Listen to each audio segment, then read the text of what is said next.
ہم ہر نماز میں ہر رکوع کے بعد جو دعا پڑھتے ہیں سمیع اللہ لمن حمدہ ربنا لک الحمد، یہ عادی دعا ہے۔ آپ صلی اللہ علیہ وسلم نے کہا کہ اگر کوئی شخص اس دعا کو پورا پڑھتا ہے تو آسمان سے اس کے لیے 30 فرشتے اترتے ہیں جو اس دعا کو اور اس دعا کی نیکیوں کو اپنے حساب کتاب میں لکھتے ہیں۔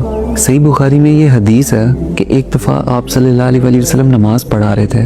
نماز میں جب آپ صلی اللہ علیہ وسلم رکوع سے اٹھے تو انہوں نے پڑھا سمیع اللہ لمن حمدہ، پیچھے سے ایک صحابی نے آگے پڑھا ربنا لک الحمد حمدن کثیرن طیبن مبارکن فی۔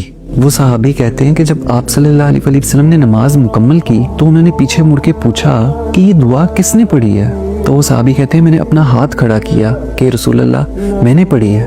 تو آپ صلی اللہ علیہ وسلم نے کہا کہ کیا تمہیں پتہ ہے جب میں نے تمہاری اس دعا کو سنا تو میں نے اپنی آنکھوں سے دیکھا کہ آسمان سے 30 فرشتے اتر رہے تھے اور وہ 30 فرشتے آپس میں دوڑ لگا رہے تھے کہ کون سب سے پہلے تمہاری اس دعا کو لکھے گا۔ وہ ایک دوسرے کے ساتھ لڑ رہے تھے، ایک دوسرے کے ساتھ دوڑ لگا رہے تھے۔